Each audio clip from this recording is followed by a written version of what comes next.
और हेडलाइंस के बाद सबसे पहले बात करेंगे गुजरात चुनाव की। चूंकि गुजरात विधानसभा चुनाव की घोषणा कर दी गई है, चुनाव आयोग ने आज राज्य में 2 चरणों में चुनाव कराए जाने का ऐलान किया, जबकि नतीजे 8 दिसंबर को हिमाचल प्रदेश के साथ ही घोषित किए जाएंगे। तारीखों के ऐलान के साथ ही सियासत भी तेज हो गई है।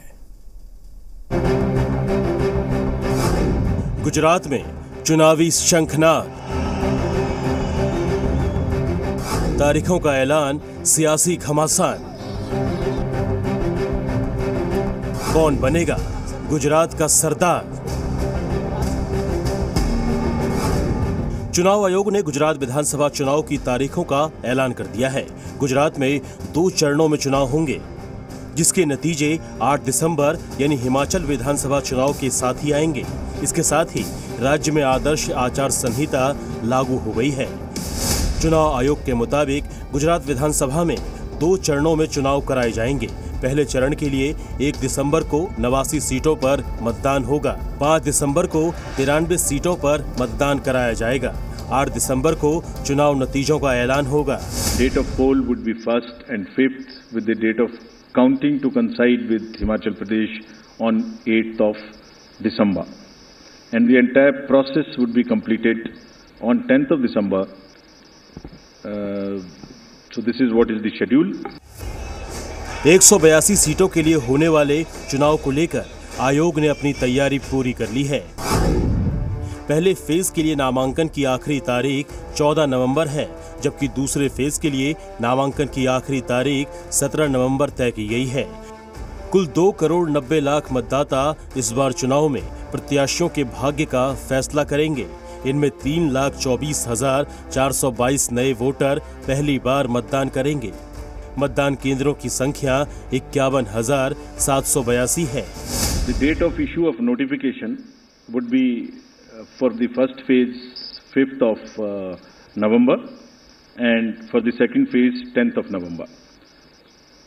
For making nominations, it would be 14th November for phase 1 and 17th November for phase 2. Date of for scrutiny of nominations would be November 15th and 18th respectively. Withdrawal would be November 17th and 21. दूसरी ओर गुजरात विधानसभा चुनाव को लेकर कांग्रेस ने चुनाव आयोग पर हमला बोला है। चुनाव की घोषणा से पहले कांग्रेस ने ट्वीट किया कि भारत निर्वाचन आयोग एक स्वायत्त संस्थान है, ये निष्पक्ष चुनाव कराता है। हालांकि चुनाव आयोग ने क्रिकेट की भाषा में कांग्रेस के आरोपों का जवाब दे दिया है। एक व्यक्ति पर विश्वास नहीं है, वो सारी संस्थाओं पर कब्जा करके बैठे हैं, वो हैं प्रधानमंत्री। बाकी संस्थाएं अपनी निष्पक्षता साबित करें। रेवड़ी के वक्त जो ही प्रधानमंत्री जी ने रेवड़ी का नाम लिया, तुरंत सक्रिय हो गई चुनाव आयोग। इलेक्टोरल बॉन्ड्स पे चुनाव आयोग चुप है, क्यों? चुनाव से पहले एक नेगेटिव माहौल बनाने का जो प्रक्रिया है, वो it's a part of it, we are aware. कभी कभी जब क्रिकेट का मैच होता है तो दोनों पार्टी हारने के बाद कोई भी पक्ष एम्पायर को भी ब्लेम करता है। यहाँ तो कोई थर्ड एम्पायर है नहीं जो पीछे जाके हम बॉल बाय बॉल देख सकें, लेकिन जो रिजल्ट निकल के आता है वो इसकी टेस्टिमनी है।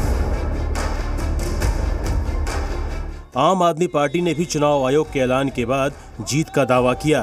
दिल्ली से सीएम अरविंद केजरीवाल ने ट्वीट कर कहा कि गुजरात की जनता इस बार बड़े बदलाव के लिए तैयार है, हम जरूर जीतेंगे।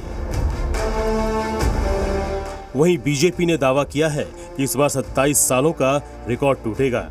एंटी इनकम्बेंसी जैसी कोई चीज़ ही नहीं है, प्रो इनकम्बेंसी है। ये एक ऐसा स्टेट है जहां एंटी इनकम्बेंसी नहीं, इसलिए 27 साल मैं आपको कह दे रहा हूं कि इस बार 27 साल के बाद इतिहास रचेगा। जो कितना इतिहास रचाएंगे? 149 सीट पहले कभी कांग्रेस को आई थी एक जमाने में, हम उनको पास करेंगे। सर, आपका बेस्ट रिकॉर्ड 121 का है, इस बार 150 क्रॉस करेगा। ये मेरा आपको पूरे संजीदगी से जिम्मेदारी के साथ कह रहा हूं कि भारतीय जनता पार्टी इस बार 150 सीटें क्रॉस। जाहिर है गुजरात विधानसभा चुनाव में इस बार दिलचस्प मुकाबला देखने को मिलेगा। बीजेपी कांग्रेस के बाद इस बार आम आदमी पार्टी भी जीत का दावा कर रही है। 8 दिसंबर को जब चुनाव नतीजों का ऐलान होगा, तब पता चलेगा कि गुजरात का असली सरदार कौन है। रवि त्रिपाठी, ब्रह्म प्रकाश दुबे के साथ अंकुर त्यागी, अहमदाबाद, जी मीडिया।